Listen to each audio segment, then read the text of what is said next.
Daniel called me at 12:16 on a Tuesday afternoon while I was standing over the restoration plans for my father's old beach house. I remember the exact time because the lunch order for my design team had just arrived and Elena Ruiz, my studio assistant, was laughing in the next room about someone forgetting the sweet tea. For one ordinary second, my life still made sense. Then my husband said our marriage was over. He did not sound angry. That would have been easier to understand. He sounded prepared, like a man reading from a document he had already signed. He told me he had moved most of his things out that morning. He told me not to come looking for him. And then he said that from that point forward, I was only to speak with his attorney, Graham Whitmore. I stood there with my hand on the edge of the drafting table, staring down at the faded floor plan my father had drawn by hand before he died. The ink had softened with age, but his small notes were still clear in the margins. Keep the porch open, preserve the original beams, leave the east window for Charlotte. Daniel had always hated that house. Not openly, of course. Daniel Mercer was too polished for open resentment. He was a coastal developer in Charleston, the kind of man who could walk into a zoning meeting and make every objection sound like a misunderstanding. For 11 years he had been my husband. For almost as long he had told me the Bennett Beach House was too expensive to maintain, too sentimental to be useful, too complicated to keep tied to my father's estate. But the timing of that call felt wrong in a way I could not name yet. There had been no screaming fight the night before, no broken glass, no final conversation over coffee, just Daniel kissing my cheek that morning before leaving early for what he called a site meeting in Savannah. Then, a few hours later, he was ending our marriage over the phone like he was canceling a contractor. When I walked out of my office, Elena stopped smiling. She had worked with me for 5 years, long enough to know when I was holding myself together by force. I told her Daniel wanted a divorce. I did not tell her that my hands were shaking. I did not tell her that the part of me still trained to be a wife wanted to call him back and ask what I had done wrong. Instead, I returned to my desk and opened the bottom drawer where I kept my father's old property folder. It was gone. For a moment, I thought I had moved it. I checked the drawer again, then the cabinet beside it, then the locked flat file where I kept original sketches and deeds. The folder had always been there, tied with a blue cloth ribbon, the same ribbon my father used on every important family document. Only the ribbon remained. That was when my email chimed. The message came from Graham Whitmore's office in Savannah. It was polite, brief, and colder than Daniel's voice had been. They wanted me to confirm my availability for a meeting regarding the dissolution of my marriage and any ownership interest connected to Mercer Coastal Holdings. I read the phrase 3 times. Mercer Coastal Holdings was Daniel's company. The beach house had been my father's. And for the first time since the phone call, my fear shifted into something quieter and much more dangerous. Someone had taken the folder before I even knew I needed it. By Thursday afternoon, I was driving south to Savannah with my father's blue ribbon folded inside my purse, like evidence from a crime scene I still didn't fully understand. The meeting with Graham Whitmore had been scheduled for 2 o'clock at his office near Reynolds Square, in one of those old brick buildings that tried very hard to look respectable without appearing wealthy. Daniel had probably chosen him years ago for exactly that reason. Graham Whitmore's reputation wasn't flashy, but people in Charleston and Savannah knew his name whenever complicated real estate disputes surfaced around the coast. Rain pressed softly against my windshield as I crossed into Georgia. I barely noticed the drive. I kept replaying the same thing in my head. Why would Daniel's company be connected to my father's property, and why had someone removed that folder before the divorce conversation even happened when I arrived? Graham's receptionist greeted me with the careful politeness reserved for funerals and lawsuits. She offered coffee. I declined. My stomach had been tight since Tuesday. Graham Whitmore turned out to be older than I expected, somewhere in his late 60s, with silver hair and the kind of tired eyes that suggested decades spent cleaning up other people's mistakes. He shook my hand firmly, but avoided holding eye contact too long. "Mrs. Mercer," he said gently. The title landed strangely now. His office overlooked the square below oak trees bending in the gray coastal wind. On the polished conference table sat a thin stack of documents already arranged in neat order: settlement structure, asset review, property division, prepared. That bothered me more than it should have. Daniel had not made an emotional decision in the middle of a bad week. He had built an exit plan. Graham explained the proposed separation terms in a steady, practiced tone. Daniel would retain full operational ownership of Mercer Coastal Holdings. I would keep the Charleston studio, the downtown condo, and receive financial support during the transition period. Everything sounded reasonable on paper, carefully balanced, sanitized, as if 11 years could be itemized into columns. I was halfway through skimming the documents when Graham paused at one particular page. Then he asked the question, "Mrs. Mercer, did your father ever show you the secondary property file connected to Bennett Coastal Parcel 8? I looked up slowly. My father's what? For the first time since I walked into the office, Graham lost his rhythm. It happened only for a second. His fingers tightened around his reading glasses and a faint crease appeared between his brows. The supplemental ownership file, he clarified carefully, the one bearing Harold Bennett's signature. I stared at him. My father had died 6 years ago after a long illness. I had handled hospital decisions, hospice care, funeral arrangements. Daniel had insisted on helping with the estate paperwork because, as he'd said back then, I was in no condition to deal with legal details. I had never heard of a secondary property file. Graham seemed to realize too late that he had said something he shouldn't have. He cleared his throat and slid the document stack back into alignment. "Perhaps I misunderstood my notes," he said. "It may not be relevant." But it was relevant now. Every instinct inside me sharpened quietly. The meeting continued, but I barely heard the rest. My attention kept drifting to the framed survey map hanging behind Graham's desk. Coastal zoning lines, development boundaries, ownership divisions, land. Everything kept coming back to land. When the meeting finally ended, Graham walked me toward the elevator himself. Before the doors closed, he hesitated. "You should review any remaining documents from your father's estate carefully," he said, "if you still have access to them." If. That single word followed me all the way back to Charleston. By the time I pulled into my driveway after dark, the rain had stopped. I sat in my car for nearly 10 minutes staring at the porch light glowing against the old house. Then I opened my phone and searched Charleston County property records. At first, nothing looked unusual. Then I found it. A commercial land permit renewal filed 18 months earlier under a holding structure connected to Mercer Coastal Holdings. One line near the bottom stopped my breathing cold. Original ownership interest Harold Bennett. My father's name was still attached to property Daniel claimed had been fully transferred years ago. And suddenly the missing folder no longer felt accidental. On Friday morning, I drove to the Charleston County offices with a paper cup of coffee cooling in the holder and my father's name still burning in my mind. I had slept maybe 3 hours. Every time I closed my eyes, I saw that line from the permit renewal again. Original ownership interest, Harold Bennett. It was too specific to ignore, but not enough to understand. A name on a public record did not prove betrayal. It only proved that something Daniel had told me years ago might not have been complete. That was enough to make my hands cold.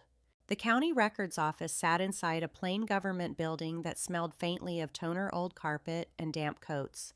I had been there before for client projects, usually to confirm historic district boundaries or building restrictions. That morning, I was not there as a designer. I was there as a daughter trying to understand what had happened to her father's land. I asked for everything connected to Bennett Coastal Parcel 8, Mercer Coastal Holdings, and any amendment filed within the last 7 years. The clerk gave me the look people give when they know the request is simple to ask but messy to answer.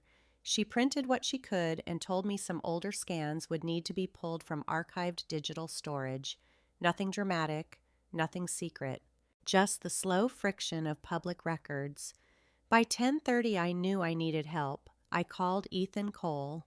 Ethan and I had gone to the College of Charleston together back when I was studying preservation design and still believed old buildings could be saved if enough people cared.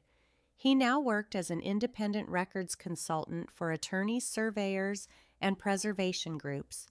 If a deed had been misfiled, amended, corrected, or buried under 3 name changes, Ethan usually knew where to look. He met me 40 minutes later at a cafe across from the county building wearing a navy rain jacket and carrying a laptop bag that looked older than some of my furniture. "You sounded careful on the phone," he said after we exchanged a brief hug. "I'm trying not to sound anything yet." That was the truth. I did not want to accuse Daniel, not out loud, not even to myself. Not until the paper led somewhere. Ethan spread the copies across the small table between us. He worked quietly at first, tracing parcel numbers, entity names, and amendment dates with a yellow pencil. I watched his expression shift from professional focus to something more guarded. "This is not a clean transfer," he said finally. My throat tightened.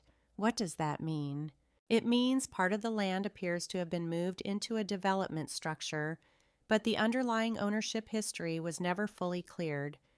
See this?" He turned one page toward me. "The Bennett interest is still referenced here, then again in a later amendment. That should have been resolved if the property was completely sold or released." I stared at the page, trying to keep the words in order. Daniel had told me the land issue was settled after my father died. He said the remaining parcel rights were too tangled, too small, too expensive to fight over. He said selling into his company's development plan was the practical choice. At the time, I had believed him because grief had made everything feel heavy. Ethan kept going, careful not to jump further than the documents allowed. Mercer Coastal Holdings had been formed months after my father's funeral. Several amendments followed.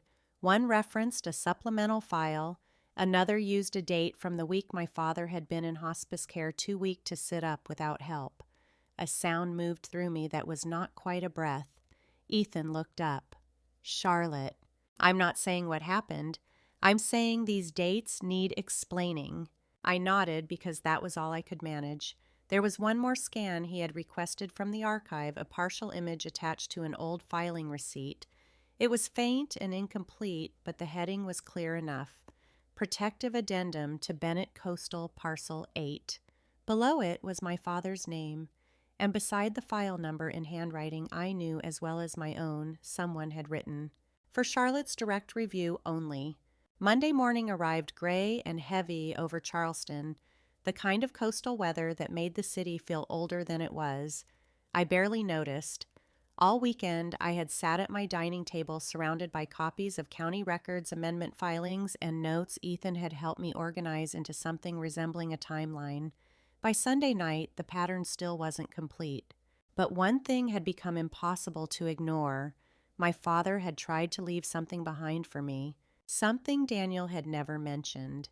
At 9:15 Monday morning, I stood inside First Carolina Bank on Broad Street, holding the small brass key I had not touched in 6 years.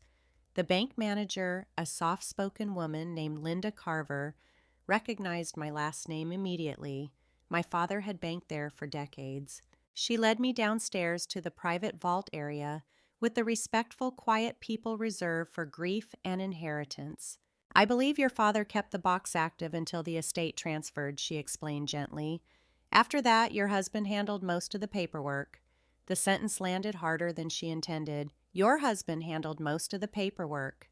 Back then, I had been too exhausted to question any of it. My father's illness had stretched over 18 months. By the end, I was surviving on hospital coffee paperwork and whatever emotional strength remained after watching the strongest man I knew slowly disappear. Daniel had stepped in when I could not. At least that was the version of the story I had always told myself. Linda unlocked the vault box and left me alone in the small viewing room. For a moment, I simply stared at the metal container resting on the table between my hands. Then I opened it. Inside sat a thin stack of documents tied with another faded blue ribbon. My father's ribbon. Beneath it rested an envelope with my name written across the front in his handwriting. Seeing it after all these years nearly broke something inside me. I forced myself to focus on the documents first. The top pages were survey maps and trust references connected to Bennett Coastal Parcel 8. Then I found it.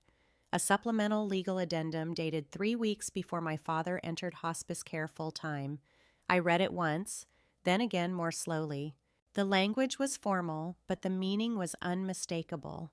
Any transfer development conversion or equity restructuring involving the parcel after Harold Bennett's death required direct written authorization from Charlotte Bennett herself. Not through marriage, not through proxy authority. Direct authorization. My hands began to shake. Daniel had spent years acting as though the property issue had already been resolved. He had folded portions of the land into Mercer Coastal Holdings, used it in development structures, referenced it in commercial filings, and according to this document, none of that should have happened without me. A pressure settled heavily into my chest. Not anger yet, something colder. I finally opened the envelope addressed to me. Inside was a short handwritten letter from my father. He wrote that land changes people when enough money becomes attached to it. He wrote that he trusted me to protect what mattered even when others insisted they knew better. And near the bottom, in shakier handwriting, he added one sentence that refused to leave my mind. Never sign something just because someone tells you it's already decided. I closed my eyes. Daniel wanted this divorce finished quickly. The settlement, the property release language, the urgency from Graham Whitmore's office. Suddenly all of it felt connected in ways I still couldn't fully see. My phone buzzed against the table, pulling me back. An email notification. Mercer Coastal Holdings had announced a pending strategic acquisition meeting in Hilton Head scheduled for the following week. Investors, development partners, and hospitality executives were expected to attend. Attached to the announcement was a rendering I recognized instantly: the Bennett shoreline, my father's land. Only now Daniel was preparing to sell it as part of a luxury coastal expansion project. And for the first time since the divorce call, I understood exactly why he needed me quiet.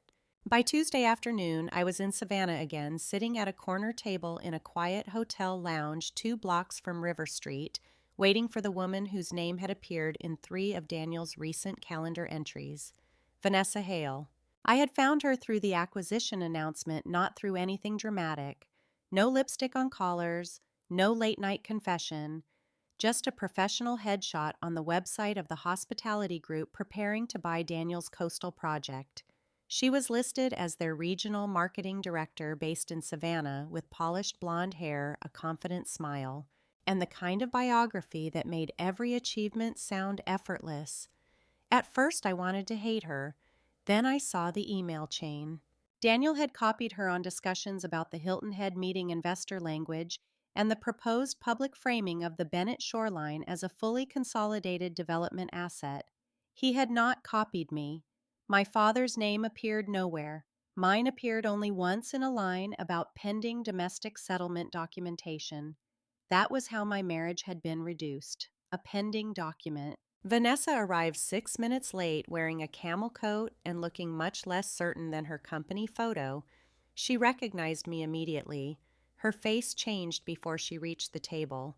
"You're Charlotte," she said, "and you're Vanessa." She sat slowly, keeping her purse on her lap like she might need to leave quickly. I did not ask if she was sleeping with my husband. The answer was already sitting between us. Instead, I placed a copy of the acquisition summary on the table, 1 page only folded, so the Bennett shoreline language faced up. "I need to know what Daniel told you about this property," I said. Her eyes moved to the page, then back to me. "He said the divorce was basically finished. He said you'd both agreed to separate months ago." There it was. A lie so cleanly delivered that I could almost see Daniel saying it. Vanessa swallowed.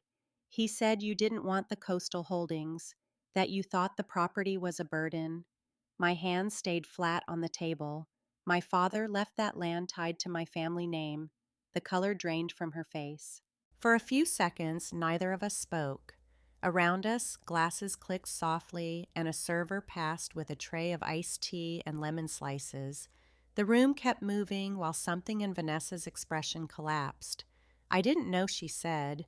I believed her before I wanted to. She opened her leather portfolio and pulled out several printed emails. I started saving things after he got strange about the ownership language. He kept telling us not to mention the Bennett history during investor preparation. He said it would confuse the deal. She pushed the papers toward me. The emails were not proof of everything. Not yet. But they were proof of pressure. Proof that Daniel knew the Bennett name mattered. Proof that he was trying to move the sale forward before the divorce settlement closed. Then Vanessa handed me a small flash drive. There are more files on this, she said. Meeting notes, draft presentations, a memo from Daniel about keeping the property issue contained. I looked at the flash drive in her palm. Taking it felt like crossing a line I could not uncross. Not because it was wrong, but because silence had been protecting Daniel for years. My silence, my grief, my trust, my willingness to let him call complicated things settled. I took the drive. Vanessa exhaled like she had been holding her breath all week. Near the top of the last printed email, one sentence was highlighted in yellow. I did not know if Vanessa had marked it or if someone else had. Once Charlotte signs the settlement, the ownership issue disappears forever. I folded the page carefully and placed it inside my purse beside my father's blue ribbon. That was the moment I stopped wondering whether Daniel had made a mistake. A mistake does not need a woman's signature to bury it. Thursday morning, Charleston woke beneath hard rain and low clouds rolling in from the harbor. By 8 o'clock, I was sitting inside the office of Eleanor Price, an estate attorney my father had trusted for more than 20 years. I remembered her from childhood as the elegant woman who always smelled faintly of jasmine tea and legal paper. Now she sat across from me in a navy suit, reading copies of the supplemental addendum and the Mercer coastal filings in complete silence. The only sound in the room was rain tapping against the tall windows.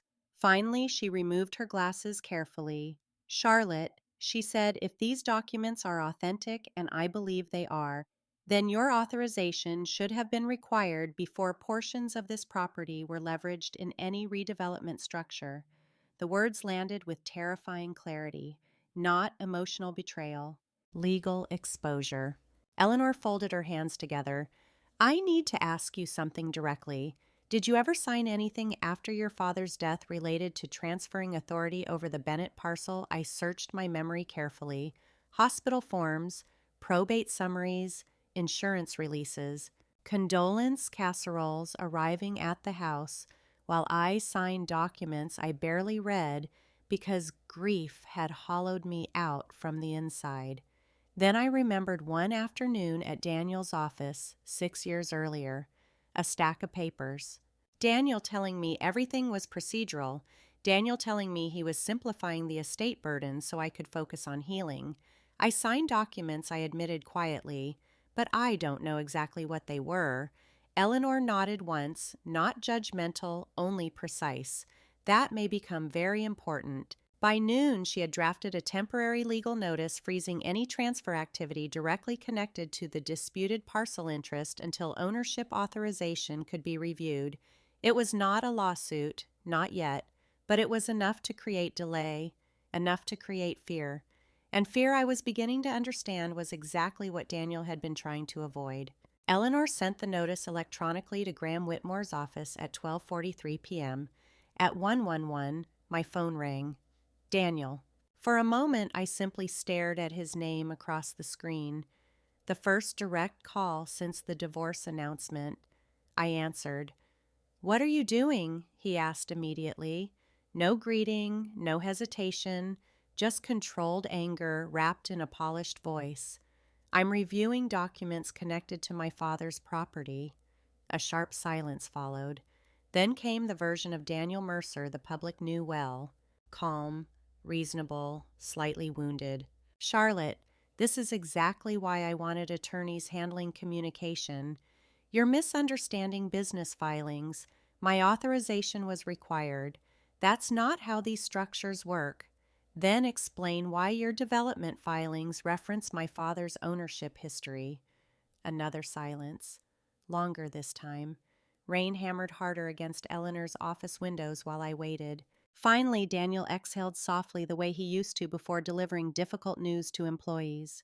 "You're being manipulated by people who don't understand commercial redevelopment," he said. "Your father wanted the land protected financially." "That's all I did." The sentence almost worked. Almost, because 6 weeks earlier I would have believed him. Now I heard something else beneath it. Preparation, not grief, not regret, strategy. "I found the addendum," I said quietly. That changed everything. The silence on the other end became absolute. When Daniel finally spoke again, his voice had lost its smooth edges. "Where in the box my father kept under my name? You weren't supposed to." He stopped himself too late. Neither of us moved for a second. Then he recovered quickly, too quickly. "I mean, those older drafts were never finalized." Eleanor looked up sharply from across the desk. She had heard enough. I closed my eyes briefly. For years, I had questioned my instincts whenever Daniel sounded certain. He had a way of speaking that made doubt feel immature, emotional, inconvenient. But truth does not panic when paperwork appears. "I'm not signing the settlement," I said. "Charlotte, don't do this." There it was again. Not "don't misunderstand this," not "let's review this together." "Don't do this." As though protecting my father's name had become an attack. Daniel lowered his voice. "If this delays Hilton Head, you have no idea how many people it affects." I stared through the rain-streaked glass toward the harbor beyond downtown Charleston. For the first time in weeks, I no longer felt confused. "If the project depends on hiding ownership," I said carefully, "then maybe it deserves to be delayed." Then I ended the call before he could answer. By Monday afternoon, the Hilton Head Resort Ballroom smelled faintly of sea salt, expensive cologne, and fresh construction money. I arrived 23 minutes before the investor presentation was scheduled to begin. No one expected me there.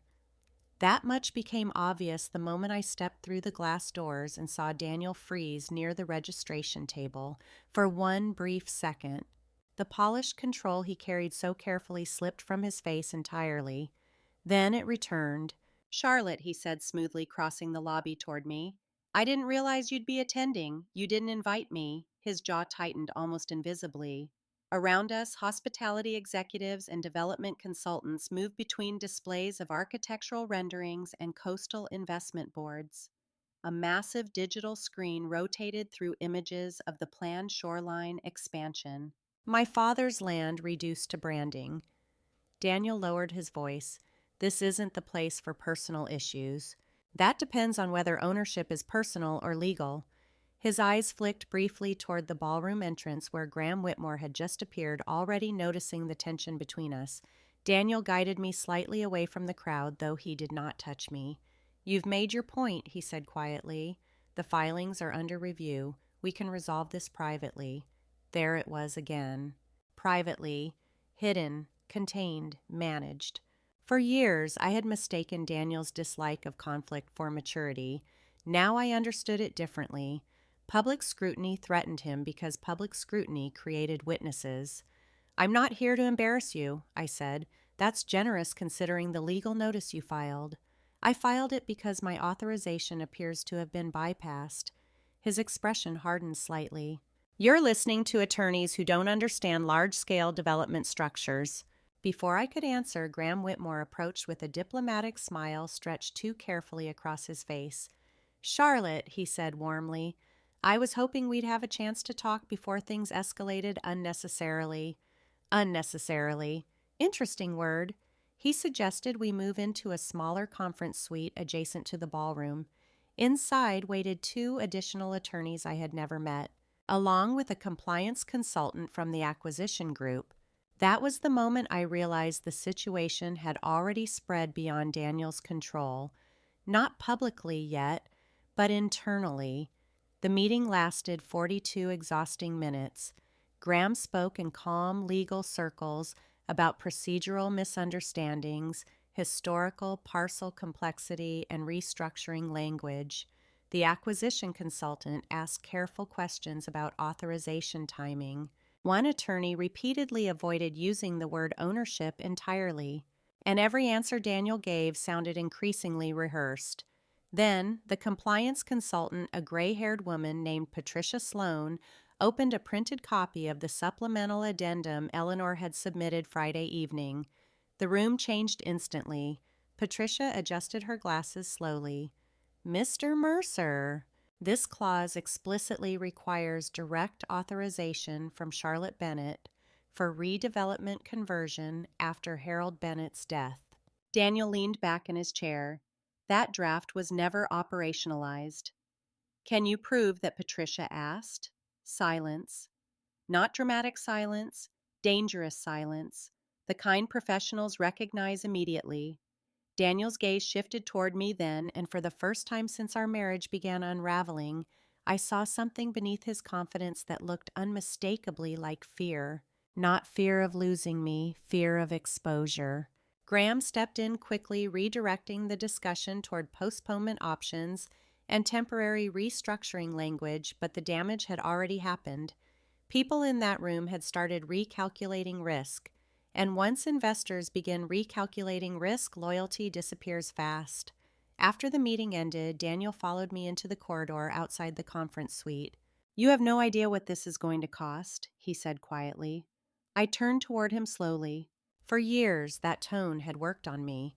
Calm disappointment, controlled frustration, the suggestion that I was creating difficulty instead of responding to it. But something inside me had shifted too far to return now. "My father trusted you," I said. Daniel looked away first, just for a second, but it was enough. "You're acting like I stole something," he muttered.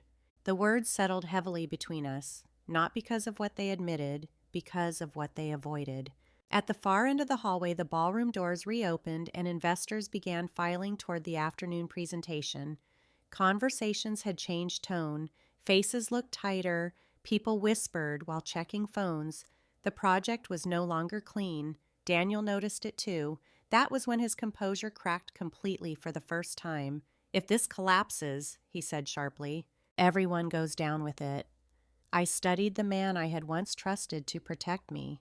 Then I looked past him through the ballroom windows toward the Atlantic coastline glowing pale beneath the storm clouds.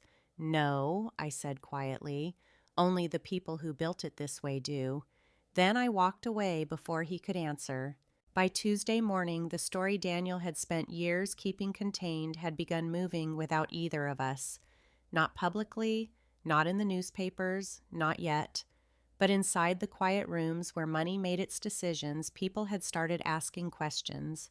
Eleanor Price called me just after 9. Her voice was steady, but I could hear the weight beneath it. The acquisition group had paused its due diligence review. Their compliance team wanted certified copies of the addendum, the original trust references, and any records showing whether I had personally authorized redevelopment conversion after my father's death.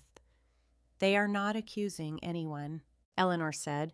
"They are protecting themselves." I understood the difference. Protection was clean, accusation was messy, and the people around Daniel were now choosing clean distance. An hour later, Graham Whitmore asked to meet me alone. We met in a small conference room at Eleanor's office, not his.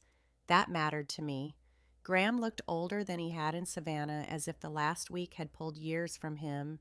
He placed both hands on the table before speaking. "Your father was concerned about Daniel," he said. The words did not surprise me as much as they should have. Some part of me had already known. Graham explained that Harold Bennett had admired Daniel's ambition at first. Daniel was persuasive, energetic, full of language about revitalization and responsible coastal development. But my father had also seen how quickly Daniel turned sentimental things into leverage. Family land became an asset. History became branding. My grief became convenience. The addendum was your father's way of making sure no one could move that land without you fully understanding what you were signing, Graham said. I looked at him across the table, and you knew he did not look away. I knew the addendum existed. I also believed it had been disclosed to you after your father passed. That answer sat between us, careful and inadequate. Graham opened a thin folder and slid a copy of an old letter toward me. It was not the letter from the bank box. This one was addressed to him, dated shortly before my father entered hospice full time. The handwriting was weaker, but unmistakable. Harold wrote that Daniel saw opportunity where Charlotte saw home. He wrote that love could make a daughter generous in ways she might regret later. He asked Graham to make sure I reviewed every transfer directly when I was clear enough to choose for myself. I read the letter twice, the room blurred around the edges. For years I had thought Daniel had stepped in because he loved me during the worst season of my life. Maybe part of him had. I would never know. But now there was paper showing my father had feared exactly the thing Daniel later did. Not by accident, not in confusion, through process. That hurt more than the affair. The affair had made me feel replaceable. This made me feel managed. When I left Eleanor's office, I drove to the beach house instead of going back to Charleston. The place sat quiet beneath a low sky, its peeling white porch facing the water like it had been waiting for me to come back and finally pay attention. Inside, dust floated through the afternoon light. My father's pencil marks still lived on the old plans I had brought from the studio. Keep the porch open, preserve the original beams, leave the east window for Charlotte. I stood in the empty front room and understood the choice in front of me. If I stayed silent and signed Daniel's settlement, the sale might still be rescued. The money would be enormous, enough to make the divorce painless on paper. But my father had not protected that land, so I could sell my silence back to the man who tried to erase me from it. I took out my phone and called Eleanor. "File the preservation notice," I said, "and send the certified addendum to the acquisition compliance team." There was a pause. That may make the Hilton Head sale impossible. I looked out through the east window toward the gray water beyond the dunes. I know. For the first time, the loss felt real. Not hypothetical, not emotional. Real. Millions might disappear because I refused to make Daniel's lie convenient. But some inheritances were never meant to be profitable. Some were meant to teach you where to stand. By the following Monday, Daniel's world had not collapsed all at once. That would have been too simple. It came apart the way coastal houses fail in storms, first with one quiet crack beneath the floor, then another, until everyone finally admits the foundation was never as solid as it looked. The acquisition group withdrew before lunch. Their statement was careful, professional, and almost painfully neutral. They cited unresolved ownership concerns, pending preservation filings, and the need for additional legal review before any future transaction could be reconsidered. No one accused Daniel of fraud. No one needed to. In his world, hesitation was already damage. By Wednesday, the Regional Business Journal ran a short article about the paused Hilton Head deal. By Thursday, 3 investors requested emergency board review. By Friday morning, Mercer Coastal Holdings' lender placed the project's refinancing package under temporary hold pending documentation of clear title. Every consequence arrived wearing a clean suit and using polite language. That made it worse for Daniel. He could charm people through anger. He could redirect blame in a crowded room, but he could not smile his way through underwriting departments, compliance teams, board minutes, and legal notices filed under my full name. I spent that week in Eleanor's office more than my own studio. Ethan came in with updated property maps and a full chain of title summary. Vanessa sent one final packet through her corporate attorney, then formally resigned from the acquisition group's project team after disclosing her relationship with Daniel to their ethics office. Her email to me was only 3 lines. I should have asked more questions sooner. I am sorry for the part I played. I hope you get back what he tried to make you sign away. I read it twice, then placed it with the other documents. Not forgiveness, not friendship, just another piece of the truth arranged where it belonged. The board meeting took place Friday afternoon at a private conference room in Charleston. I did not attend as Daniel's wife. I attended as the documented Bennett interest holder represented by Eleanor, with Preservation Council reviewing next steps for the shoreline parcel. Daniel sat at the far end of the table wearing the same controlled expression he had used during zoning hearings and charity galas, but his hands gave him away. He kept turning his wedding ring, though we were no longer speaking as husband and wife.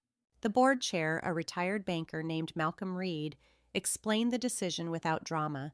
Daniel would step back from active control of any project involving Bennett Coastal Parcel 8 until ownership review, preservation status, and financing exposure were resolved. A temporary measure, he called it. Everyone in the room understood what temporary meant when investors had lost confidence. Daniel looked at me then, not with remorse, with calculation. After the meeting, he waited near the elevator and asked for 5 minutes alone. Eleanor started to object, but I shook my head. I wanted to hear what a man sounded like when the story stopped obeying him. He held out a folded document. A non-disclosure agreement, he said. Mutual, clean. We can keep this from becoming uglier than it needs to be. I looked at the paper but did not take it. What exactly do you want hidden, Daniel?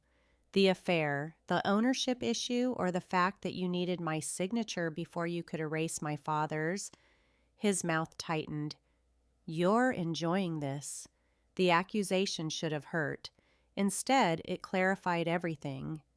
No, I said. I am paying for it too. His eyes flickered because he knew it was true. The frozen sale cost me money. The preservation filing complicated my own claim. The divorce would drag longer now, not shorter. There was no clean victory in that hallway, only a cleaner truth. That evening, I returned to the beach house with Ethan's maps rolled under one arm and my father's blue ribbon in my coat pocket. The porch boards creaked beneath my feet as I unlocked the front door. Inside the house was still dusty, still damaged, still waiting. But it was no longer silent. My phone buzzed just as I stepped into the front room. It was an email from the National Coastal Preservation Council inviting me to speak at their spring conference about adaptive reuse, family land, and ethical development.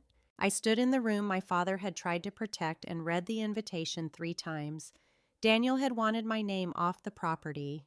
Instead, it was about to be attached to the one thing he had never understood, the truth. The divorce was finalized 3 months later on a gray Thursday morning in Charleston.